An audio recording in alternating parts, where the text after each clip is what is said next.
మరోపక్క రాష్ట్ర పురోభివృద్ధి జరగలేదని చెప్పి అదే బడ్జెట్లో చెప్పారు అధ్యక్ష. ఒకవైపు అభివృద్ధి జరగలేదు, ఉపాధి లేదు అన్నారు, మరోవైపు లేబర్ పార్టిసిపేషన్ రేట్ ఎక్కువ ఉందన్నారు అధ్యక్ష. అభివృద్ధి ఉన్నప్పుడు, ఉపాధి ఉన్నప్పుడే లేబర్ పార్టిసిపేషన్ రేట్ పెరుగుతుంది. లేబర్ పార్టిసిపేషన్ రేట్ పెరుగుతుందని అదే బడ్జెట్లో పేర్కొన్నారు, మరోవైపు అభివృద్ధి లేదన్నారు, ఉపాధి లేదన్నారు. ఇక రాష్ట్రాన్ని అప్పుల కుప్ప చేసిండ్రు అని చెప్పి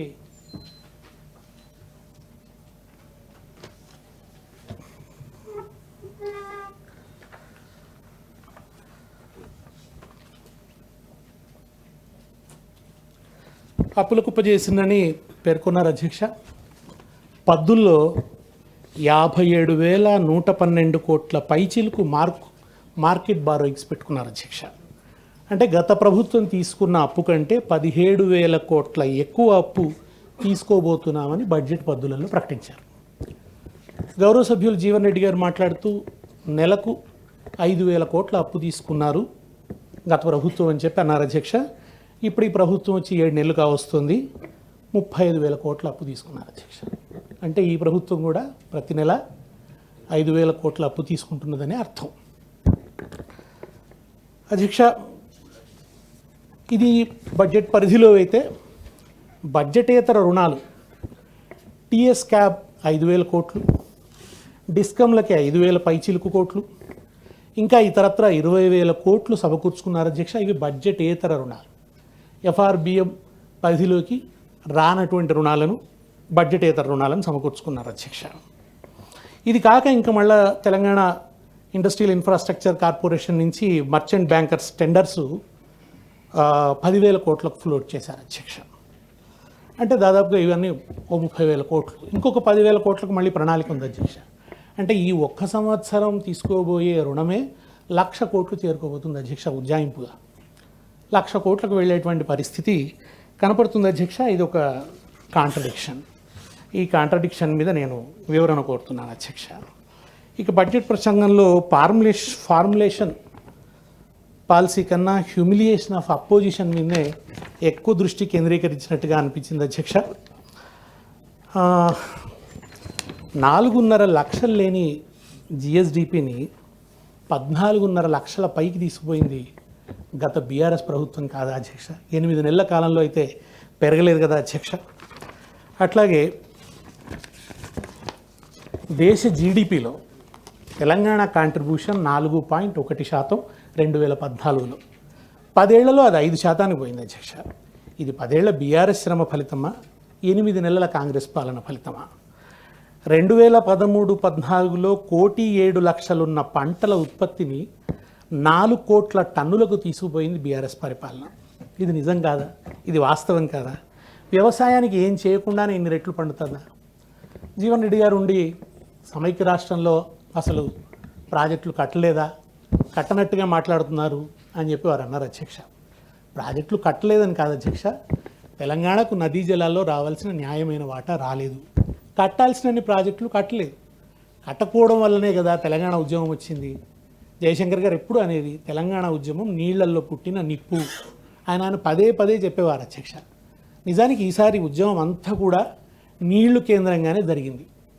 ఆ తర్వాత వారు ఇంకో మాట కూడా అన్నారు, మీరు కొత్త ప్రాజెక్ట్ ఏమి నిర్మించలేదు, కొత్తగా 1 ఎకరం కూడా సాగులోకి రాలేదు అన్నారు అధ్యక్ష. నిజానికి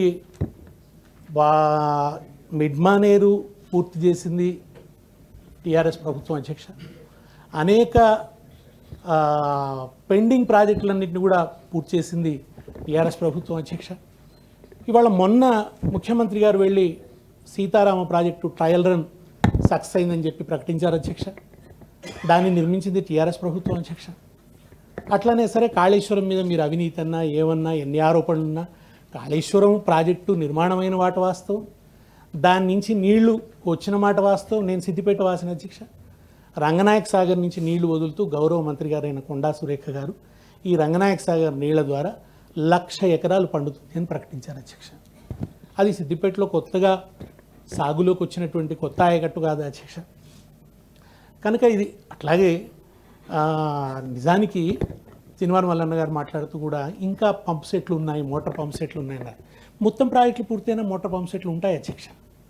మోటార్ పంప్ సెట్లు పూర్తిగా తర్వాత ఇప్పుడు ఇంకా చాలా ప్రాజెక్టులకు డిస్ట్రిబ్యూటర్, ఇప్పుడు మనం పాలమూరు ఎత్తిపోతే డిస్ట్రిబ్యూటర్ సిస్టమ్ పూర్తి కావాల్సి ఉంది. అవన్నీ పూర్తయితే చాలా వరకు మోటార్ పంప్ సెట్లు తగ్గుతాయి. జరిగింది ఏమిటి అధ్యక్ష, కాళేశ్వరం నుంచి తెచ్చినటువంటి నీళ్లు వాగుల్లో పోసినారు, చెరువులు నింపినారు, ఫలితంగా భూగర్భ జలాలు పెరిగినాయి, చెక్ డ్యాముల్లో నీళ్లు పెరిగినాయి, నీళ్లు నిండా ఉన్నాయి. ఎండాకాలం కూడా హల్దీ వాగులో నీళ్లు, కూడెల్లి వాగులో నీళ్లు ప్రవహించిన మాట అబద్ధం కాదు కదా అధ్యక్ష. అది ప్రజల అనుభవంలో ఉంది కనుక దాని ప్రజల అనుభవంలో ఉందాన్ని మనం తీసేయలేము అధ్యక్ష. అది మాత్రమే కాకుండా ఒక చారిత్రక దశ ఉంటుంది అధ్యక్ష. బీఆర్ఎస్ ప్రభుత్వం వచ్చినటువంటి చారిత్రక పరిస్థితి వేరు. అప్పుడు విధ్వంసం అయిపోయినటువంటి తెలంగాణ ఒక ఉద్యమం తర్వాత ఏర్పడినటువంటి నూతన రాష్ట్రం, ఆ రాష్ట్రంలో అధికార పగ్గాలు చేపట్టినప్పుడు ఉద్యమ ఆకాంక్షల ఒత్తిడి ఉంటుంది. ఆ సమయంలో చాలా విధ్వంసం అయిపోయినటువంటి పరిస్థితులు ఉన్నాయి. ఆ రోజు కరెంటు పరిస్థితి ఏంది అధ్యక్ష?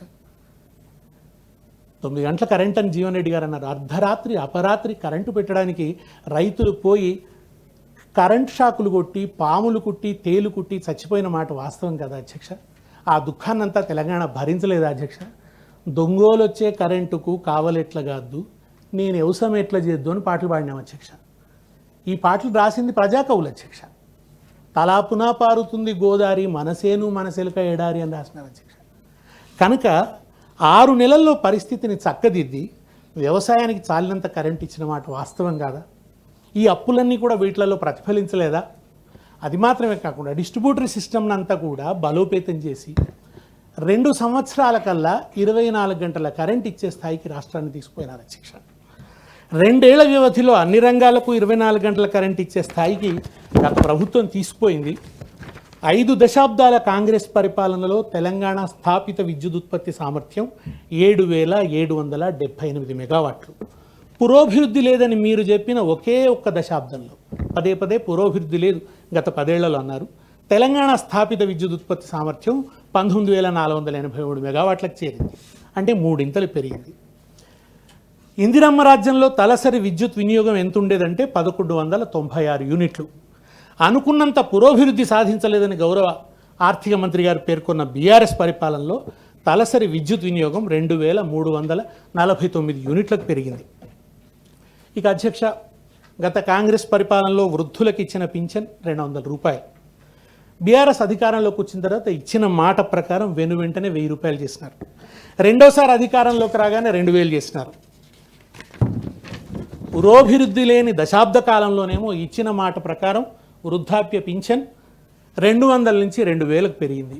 ఇప్పుడు మీ పాలనలో చెప్పిన 100 రోజుల గడువు దాటిపోయింది. 4000 పింఛన్ అంటే 8 నెలల కాలం గడిచిపోయింది. 4000 పింఛన్ ఇంకా నాలుక మీదనే ఉంది అధ్యక్ష. ముసలి అవ్వాతాతలు ఆర్తిగా ఎదురు చూస్తున్నారు అధ్యక్ష. 2021లో విడుదలైన నీతి ఆయోగ్ నివేదికలో ఏముంది అధ్యక్ష? Telangana is the 7th largest state in terms of GSDP and has clocked a CAGR of more than 11%. Since 2015, it is one of the fastest growing states in the country. The state's economy has grown at an average annual rate of more than 9% since its formation, which is significantly higher than the growth rate it had attained before its formation as a separate state. Formation కన్నా ముందున్న స్థితి నుంచి చాలా వేగంగా తెలంగాణ ఆర్థిక వృద్ధిని సాధించిందని నీతి ఆయోగ్ నివేదిక చెప్పింది అధ్యక్ష. ఇవేవి పొలిటికల్ కథనాలు కాదు అధ్యక్ష. తెలంగాణ రాష్ట్రం ఏర్పడిన తర్వాత అత్యంత ఆర్థిక వృద్ధి సాధించిందని. అదే కాకుండా అధ్యక్ష, పురోగతి లేని దశాబ్దంలోనే తెలంగాణ పల్లెలు స్వచ్ఛ సర్వేక్షణ అవార్డుల్లో మొదటి 20లో 19 అవార్డులు గెలుచుకున్నాయి అధ్యక్ష. ఇవాళ గ్రామాల్లో మౌలిక వసతులు మెరుగుపడిన పరిస్థితి మన కళ్ళ ముందు అధ్యక్ష. ప్రతి గ్రామానికి డంప్ యార్డ్ ఉంది, చాలా గ్రామ పంచాయతీలకు భవనాలు ఏర్పడ్డాయి, తర్వాత ట్యాంకర్ ఉంది, తర్వాత మన వైకుంఠధామాలు ఏర్పడ్డాయి, క్రీడా ప్రాంగణాలు ఏర్పడ్డాయి, పారిశుధ్యం మెరుగుపడింది, సీజనల్ వ్యాధులు తగ్గేటువంటి పరిస్థితి ఏర్పడింది. ఇవన్నీ కూడా పల్లె ప్రగతి అనేటువంటి కార్యక్రమం ద్వారా గ్రామాలు తీర్చిదిద్దబడ్డాయి. వాటి ఫలితంగానే కేంద్ర ప్రభుత్వం ఇచ్చేటువంటి అవార్డుల్లో మెజారిటీ అవార్డుల్ని తెలంగాణ గెలుచుకోగలిగింది. కనుక వాస్తవాన్ని విస్మరించవద్దు, అవాస్తవాన్ని విస్తరించవద్దు. ఆ దిశగా ఈ బడ్జెట్లో వ్యాఖ్యలు ఉండడం నాకు కొంత ఇబ్బందికరంగా అనిపించింది అధ్యక్ష. ఇక 100 రోజుల్లో 6 గ్యారెంటీలు అమలు చేస్తామనే హామీ ఇవ్వడమే కాకుండా అధ్యక్ష, మొదటి అసెంబ్లీ సమావేశంలోనే దానికి చట్టబద్ధత కల్పిస్తామని ఎవరో ఆషామాషి వ్యక్తులు చెప్పలేదు అధ్యక్ష. గౌరవనీయులు రాహుల్ గాంధీ గారు, జాతీయ నాయకులు, అగ్రనేత, వారు ప్రతి ఎన్నికల సభలో చెప్పినారు అధ్యక్ష, మేము ఈ 100 రోజుల హామీకి చట్టబద్ధత కల్పిస్తామని వారు పదే పదే చెప్పారు అధ్యక్ష. కానీ ఇక సరే, ముఖ్యమంత్రి గారు తర్వాత ఆర్థిక మంత్రి గారు అయితే బాండ్ పేపర్లు రాసిచ్చారు. తీరా జరిగింది ఏమిటి అధ్యక్ష? 100 రోజులు గడిచిపోయాయి, 8 నెలలు గడిచిపోయాయి. ఇవాళ ఇది 3వ అసెంబ్లీ సమావేశం.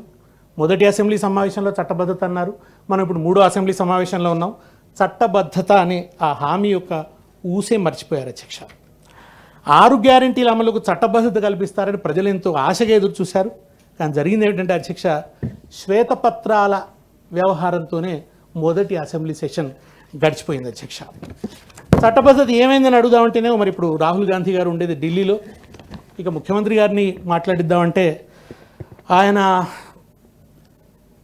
ఒకసారి అల్లూరి సీతారామరాజు శత జయంతి సభకు వెళ్ళారు అధ్యక్ష. ఆయన చాలా హామీ ఇచ్చారు, రాజకీయాల్లో దుర్భాషలు పెరిగిపోయినాయి, నేను ఈ రకమైనటువంటి భాషను వినియోగించను అని చెప్పి ఆయన అక్కడ హామీ ఇచ్చారు అధ్యక్ష. కానీ ఆ తర్వాత మాత్రం వారు మాట్లాడితే, ప్రశ్నిస్తే పేగులు మెడలో వేసుకుంటాను, కనుగుడ్లతో గోటికాయలు ఆడతాను, లాగులో తొండలు జొరగొడతాను, పండవెట్టి తొక్కుతాను, గోచి ఊడగొడతాను, లాగులు ఊడగొడతాను అని ఇట్లా లోకభీకరమైనటువంటి భాషలో ఆయన చెలరేగిపోతుంటే ఓ సామాన్యుడు మరి చట్టబద్ధత ఏమైందని ఎట్లా అడగలుగుతారు అధ్యక్ష?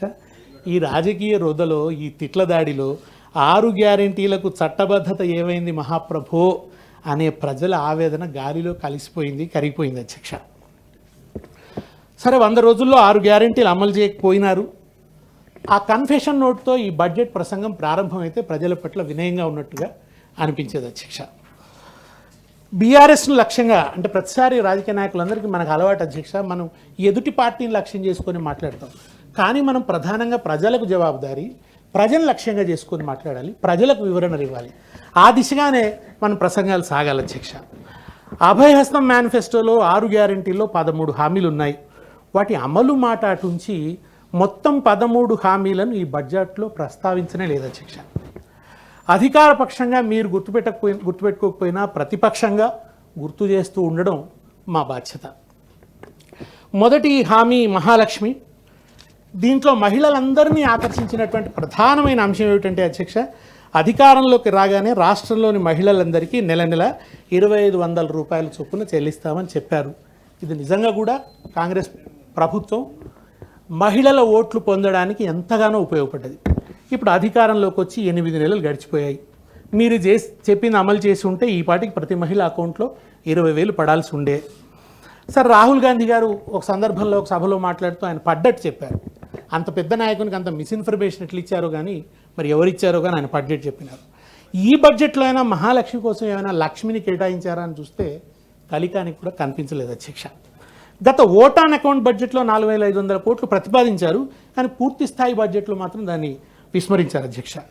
కనుక ఈ బడ్జెట్ మీద రాష్ట్రంలోని మహిళలు పెట్టుకున్న ఆశలు ఆవిరైపోయేలా అనిపించాయి అధ్యక్ష. అంటే ఇక దీని అర్థం ఇప్పుడు బడ్జెట్లో ప్రతిపాదనే లేదంటే ఇక ఈ సంవత్సరం 2,500 ఇచ్చేది లేదు అన్నట్టే. నేను ఒక్క మాట చెప్పదలుచుకున్నాను అధ్యక్ష, మహాలక్ష్మి పథకాన్ని మీరు సత్వరం అమలు చేయండి. సత్వరం అమలు చేయకుంటే తెలంగాణ మహాలక్ష్ములు మహాకాళులయ్యే ప్రమాదం ఉంది అధ్యక్ష.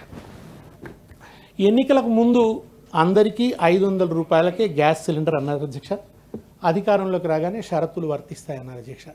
ఇది జనరల్గా మనం వ్యాపార ప్రకటనలలో చూస్తాం అధ్యక్ష. ఒక ఆకర్షణీయమైన ఆఫర్ పెడతారు, కింద కనిపించకుండా చిన్న అక్షరాల్లో షరతులు వర్తిస్తాయని ఉంటుంది. కనుక ప్రభుత్వ వైఖరి కూడా ఈ రకంగా ఉండకూడదు అధ్యక్ష. అట్లాగే నేను ఇంతకుముందు ప్రస్తావించినట్టు చేయూత పథకానికి సంబంధించి కూడా పాపం ముఖ్యం ముసలివాళ్ళ అధ్యక్ష, దాంట్లో చాలా నిస్సహాయులు ఉంటారు అధ్యక్ష. వాళ్ళందరూ కూడా ఎదురు చూస్తున్నారు. పోస్ట్ ఆఫీస్ దగ్గరికి వచ్చి, బ్యాంకుల దగ్గరికి వచ్చి ఎప్పుడు పడతాయి బిడ్డ 4,000 అని వాళ్ళు పాపం ఆర్తితో అడుగుతున్నారు. దాంట్లో ఒంటరి మహిళలు ఉంటారు, నేతన్నలు ఉన్నారు, గీతన్నలు ఉన్నారు, ఎయిడ్స్ పేషెంట్లు ఉన్నారు. కానీ వీళ్ళందరూ కూడా ఈ 4,000 పింఛన్ పెరుగుతుందని చెప్పి వాళ్ళు ఎంతో ఆశతో ఓట్లేశారు, ఎదురు చూస్తున్నారు. పేదల పక్షం వహించే బడ్జెట్ అని పదే పదే ఈ బడ్జెట్లో మీరు పేర్కొన్నారు. ఇంతకంటే పేదలు ఇంకెవరు ఉండరు అధ్యక్ష. కనుక వాళ్ళకి కాలయాపన చేయడం, వాళ్ళకి ఆలస్యం చేయడం భావ్యం కాదని నేను చెప్పదలుచుకున్నాను అధ్యక్ష. అట్లాగే మీరు రైతు భరోసాకు సంబంధించి ఆ మొడాలిటీస్ని నిర్ధారణ చేయడానికి ఒక కమిటీని వేసినారు, కానీ దానికి నిర్దిష్టమైన కాల వ్యవధి విధించలేదు. ఈ సీజన్లో ఇప్పటివరకు కూడా రైతు భరోసా డబ్బులు అందలేదు.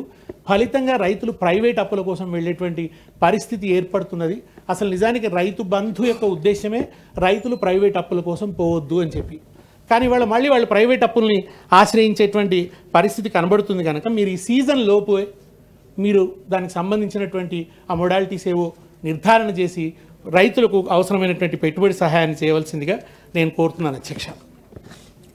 అట్లాగే మీరు కాంగ్రెస్ మేనిఫెస్టో అభయహస్తంలో భాగంగా ప్రకటించిన వరంగల్ రైతు డిక్లరేషన్లో బోనస్ ఇచ్చే పంటల లిస్టును స్పష్టంగా పేర్కొన్నారు అధ్యక్ష. వరి, మొక్కజొన్న, కందులు, సోయాబీన్, పత్తి, మిర్చి, పసుపు, ఎర్రజొన్న, చెరుకు, జొన్న, ఈ చార్ట్ అంతా దాంట్లో ఉంది అధ్యక్ష. వీటన్నిటికీ 500 బోనస్ ఇస్తామన్నారు. వాటి మద్దతు ధరలు కూడా పేర్కొన్నారు. అదనంగా 500 ఇస్తే ఎంత అమౌంట్ అవుతుందో కూడా దాంట్లో పేర్కొన్నారు. ఇంత చాలా క్లారిటీగా కేటగారికల్గా పేర్కొన్నారు. ఇప్పుడు ఏమంటున్నారు, బోనస్ కేవలం వరికే అంటున్నారు. అది కూడా కేవలం సన్నాలకు మాత్రమే అని అంటున్నారు. డిక్లరేషన్లో మీరు ఇచ్చినప్పుడు వరికి మద్దతు ధరను కూడా పక్కన ఇచ్చారు అధ్యక్ష. 2183 అని మద్దతు ధరను పేర్కొన్నారు. దానికి 500 కలిపిన ధరని మళ్ళీ పక్కన ఇచ్చారు అధ్యక్ష. ఈ 2183 అనేది దొడ్డు రకం వడ్ల ధర అధ్యక్ష. కనుక అభయహస్తం మేనిఫెస్టో చదివిన వాళ్ళు ఎవరైనా కానీ దొడ్డు రకానికే ఇవ్వబోతున్నారు అనేది స్పష్టంగా అర్థమవుతుంది అధ్యక్ష. కానీ ఇప్పుడు సన్నాలకే అంటున్నారు. ఇది మేనిఫెస్టో నుంచి డీవియేషన్ అధ్యక్ష. ఎందుకంటే మేనిఫెస్టో ఆధారంగానే ప్రతిపక్షం ప్రశ్నిస్తుంది అధ్యక్ష. ఎవరైనా మీరు ప్రవచించిన విలువల ఆధారంగానే మిమ్మల్ని ప్రశ్నిస్తాం. తెలంగాణలో 90% మంది రైతులు పండించేది దొడ్డు రకం వడ్లే. పెద్ద సంఖ్యలో ఉన్న రైతులకే ఆ ప్రయోజనం అందనప్పుడు ఇక ఆ పథకం ప్రయోజనం ఏమిటి అధ్యక్ష? మీరు నిజంగా సన్నాలను ప్రోత్సహించాలనే సదాశయంతో ఉంటే దానికి 1000 రూపాయలు ప్రకటించండి బోనస్. కానీ దొడ్డు రకానికి ద్రోహం చేయొద్దని చెప్పి మాత్రం నేను మీ ద్వారా వారిని కోరుతున్నాను అధ్యక్ష. ఇక అట్లాగే అధ్యక్ష ప్రజాస్వామిక పాలన అన్నారు. ప్రజాస్వామిక పాలనను అందిస్తామని చెప్పి పదే చెప్పారు అధ్యక్ష. ప్రజాపాలన అని తమ పాలన గురించి ఎప్పుడు అభివర్ణిస్తుంటారు అధ్యక్ష. కానీ ఈ మధ్య జరిగిన సంఘటనలు మాత్రం ఆ స్ఫూర్తికి భిన్నంగా ఉన్నాయి అధ్యక్ష. చదువుల తల్లి నిలయమైన సిటీ కాలేజీలో విద్యార్థులు చదువుకుంటూ ఉంటే దాంట్లోకి పోలీసులు అక్రమంగా జొరబడి గేట్లకు తాళాలేసి విద్యార్థులను నిర్బంధించి లాఠీచార్జీ చేయడం జరిగింది అధ్యక్ష. ఈ సంఘటన చూసి బహుశా ఆ లైబ్రరీలో ఉన్న ఆ పుస్తకాల రచయితల ఆత్మలు కూడా ఘోషించుంటాయి అధ్యక్ష. ముగిస్తాను అధ్యక్ష. అందులో డెఫినెట్గా ముఖ్యమంత్రి గారు చంద్రబాబు నాయుడు గారికి బహూకరించిన కాళోజీ గారి నాగోడ కూడా ఉండే ఉంటుంది అధ్యక్ష. మరి కాళోజీ గారి ఆత్మ కూడా విద్యార్థులను కొడుతుంటే తలడిల్లిపోయి ఉంటుందని చెప్పి నేను భావిస్తున్నాను అధ్యక్ష. అట్లాగే ఆర్ట్స్ కాలేజీలో జరుగుతున్న లాఠీ చార్జీని చిత్రీకరిస్తున్న జర్నలిస్ట్ను అసభ్య పదజాలంతో తిడుతూ కొట్టడం జరిగింది అధ్యక్ష. ఇది ప్రజాస్వామ్యం అనిపించుకుంటుందా, ఇది ఇందిరమ్మ రాజ్యం అనిపించుకుంటుందా ఆలోచించాలని చెప్పి నేను ప్రభుత్వానికి విజ్ఞప్తి చేస్తున్నాను. అంగన్వాడీలు, ఆశా వర్కర్లు తమ డిమాండ్ల సాధన కోసం రోడ్లెక్కితే అణిచివేతే అధ్యక్ష. గత ప్రభుత్వం మీద మీరు ఒకటి ఆరోపించారు. గత ప్రభుత్వం లాగా మీరు ఉండమన్నారు, మార్పు అన్నారు. గత ప్రభుత్వం ప్రతిపక్ష నేతల్ని అరెస్ట్ చేసేది ఏదైనా కార్యక్రమం ఉంటే అన్నారు. మీరు అది చేస్తున్నారు. అటువంటిప్పుడు అది మార్పు ఎట్లా అవుతుంది? ప్రభుత్వాన్ని ప్రశ్నించే వారిపై అక్రమ కేసులు పెడుతున్నారు. సోషల్ మీడియాలో పోస్టులు పెడితే కూడా జైల్లో పెడుతున్నారు, కేసులు పెడుతున్నారు. కనుక మీరు తెచ్చేటువంటి మార్పు మీరు ఇస్తామన్న ఆడపిల్లలకి ఇస్తామన్న స్కూటీలా ఉండాలి తప్ప పోలీసుల లాఠీలా ఉండకూడదని చెప్పి నేను ఈ ప్రభుత్వానికి తెలియజేయదలుచుకున్నాను అధ్యక్ష. ఇకపోతే మీరు సుపరిపాలన కింద పేర్కొన్న మరొక అంశం ప్రజా దర్బార్. రాహుల్ గాంధీ గారు కూడా ఎన్నికల సభలో హమారా చీఫ్ మినిస్టర్ ప్రజా దర్బార్ మే హర్ దిన్ జనతాసే మిలింగే అని చాలా ఘనంగా చెప్పారు అధ్యక్ష. బడ్జెట్ పుస్తకంలో మరి ఎందుకో ప్రజా దర్బార్ కాస్త ప్రజావాణి అయింది. ముఖ్యమంత్రి కార్యాలయంలో అని చెప్పి ప్రజాభవన్లో కాని చేస్తున్నారు. ముఖ్యమంత్రి గారు ఒక్కరోజు అటెండ్ అయ్యారు. ప్రతిరోజు పోయి వారానికి 2 రోజులకు వచ్చింది అధ్యక్ష. ముఖ్యమంత్రి పోయి మంత్రుల వరకు వచ్చింది. మంత్రుల నుంచి ప్లానింగ్ బోర్డ్ వైస్ చైర్మన్ గారు, ఆ తర్వాత ఐఏఎస్ అధికారుల నుంచి అవుట్సోర్సింగ్ అధికారుల స్థాయికి ఇవాళ ప్రజా దర్బార్ నానాటికి తీసుకట్టు నాగంబుట్లు అన్నట్టు తయారైంది అధ్యక్ష. నాకు ఖచ్చితంగా తెలియదు కానీ అధ్యక్ష 1,00,000కు పైగా దరఖాస్తులు వచ్చినట్టు సమాచారం ఉంది. అందులో 10% పరిష్కారాన్ని నోచుకోలేదని అంటున్నారు. నేను ప్రభుత్వాన్ని కోరేది ఏమిటంటే మీరు చాలా శ్వేతపత్రాలు విడుదల చేశారు. ప్రజా దర్బార్కు వచ్చిన దరఖాస్తులన్నీ అందులో పరిష్కారానికి నోచుకున్నవెన్నో కూడా ఒక శ్వేతపత్రాన్ని విడుదల చేయవలసిందిగా నేను ఈ ప్రభుత్వానికి విజ్ఞప్తి చేస్తున్నాను. కంక్లూడ్ చేయండి. తెలంగాణ ఏర్పడినప్పుడు రైతుల ఆత్మహత్యలతో పాటు చేనేత కార్మికుల ఆత్మహత్యలు కూడా నిత్యకృత్యంగా ఉంటే ఆ ఆత్మహత్యలు నివారించడం కోసం వాటికి చేతి నిండా పని కల్పించడం కోసం గత ప్రభుత్వం కొన్ని చర్యలు తీసుకుంది అధ్యక్ష. ఇవాళ మళ్ళీ చేనేత కార్మికుల ఆత్మహత్యలు పునరావృతమవుతున్నాయి. ఇది చాలా విషాదకరమైనటువంటి విషయం. వరుసగా చనిపోతున్నారు. వాళ్ళ పట్ల సున్నితమైనటువంటి స్పందన చూపించండి, ఎక్స్గ్రేషియా ఇవ్వండి. అది మాత్రమే కాకుండా వాళ్ళ చేతి నిండా పని కల్పించండి. గత ప్రభుత్వం ఏ స్కీమ్స్ ద్వారా అయితే వాళ్ళకి పని కల్పించడానికి ప్రయత్నించిందో వాటిని కంటిన్యూ చేయండి అని చెప్పి నేను విజ్ఞప్తి చేస్తున్నాను అధ్యక్ష. నేను తీర్మాన్ మల్లన్న గారిని అభినందిస్తున్నాను ఒక విషయంలో. ఎందుకంటే ఆయన ప్రాతినిధ్యం వహిస్తున్న పార్టీ బీసీ డిక్లరేషన్లో భాగంగా తక్కువ అంటే 9,000 కోట్లే బడ్జెట్ పెట్టింది. 1,00,000 కోట్లు అన్నప్పుడు కనీసం 20,000 కోట్లన్నా ఉండాలని చెప్పి వారు అన్నారు అధ్యక్ష. అందుకు వారిని నేను అభినందిస్తున్నాను. వారికి ఆ రకంగా తమ ప్రభుత్వాన్ని కూడా క్రిటికల్గా మాట్లాడేటువంటి ఆ స్వేచ్ఛ భవిష్యత్తులో కూడా ఉండాలని నేను మనస్ఫూర్తిగా కోరుకుంటున్నాను అధ్యక్ష.